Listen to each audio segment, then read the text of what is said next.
In ancient China, there lived a Buddhist teacher who possessed a beautiful vase made of expensive porcelain and inlaid with precious stones. This vase was not just a decorative item, it was a symbol of friendship and craftsmanship, as it was a gift from his old friend, a renowned master. The teacher took great pride in it and showed it to all his guests, who admired its beauty and elegance. One day, an awkward guest came to visit the teacher and unfortunately accidentally broke the vase. When the teacher returned to the room and saw millions of sparkling shards on the floor, everyone expected him to lose his temper. The teacher was known for his cool demeanor and sometimes used a bamboo stick to discipline careless students. But instead of expressing anger, he calmly picked up a broom and, as if nothing had happened, began to sweep up the pieces while humming a tune. The guest, horrified, asked, "Aren't you upset?" The teacher looked up at the pale guest, smiled encouragingly, and replied, "Well, why not? I really like that vase." Every morning when the first rays of sunlight crept into the room, I enjoyed the play of light on its stones and remembered my friend and his craftsmanship with gratitude.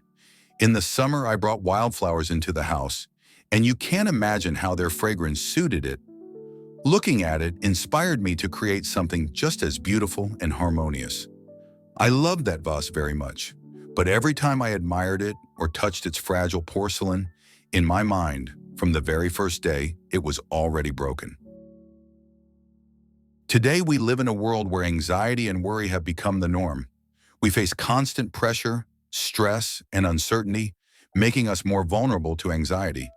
Anxiety can arise without a visible cause, and we often search for explanations that don't always make sense. This can be linked to our lives in modern society, where we encounter numerous social contacts and information overload. We live in an age where information is at our fingertips, creating the illusion that we must be aware of everything happening around us. This leads to a constant feeling of anxiety and lack of control.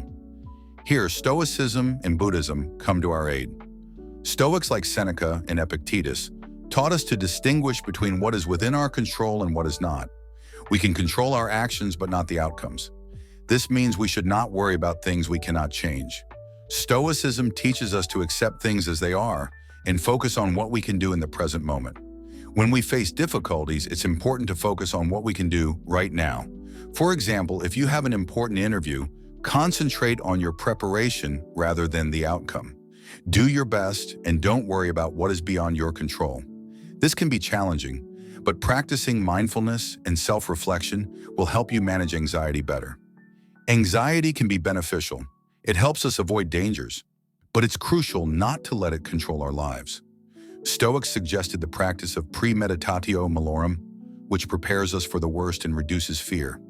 This practice helps us realize that many of our fears are unfounded and that we can handle any challenges that may arise. Buddhism teaches that suffering is inevitable, but suffering is a choice. We can experience pain, but we should not let it dictate our emotions. It's important to be aware of our thoughts and not succumb to negative reactions. Buddhism offers practices like meditation and mindfulness that help us stay present and not dwell on negative thoughts. This allows us to cope better with difficulties and find inner peace. The fear of loss is a natural part of human nature.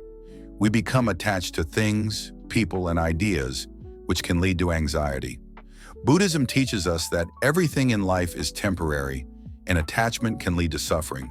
Instead of clinging to what we have, we should learn to let go and accept change as a part of life. This understanding helps us reduce fear and anxiety, allowing us to enjoy the moments we have.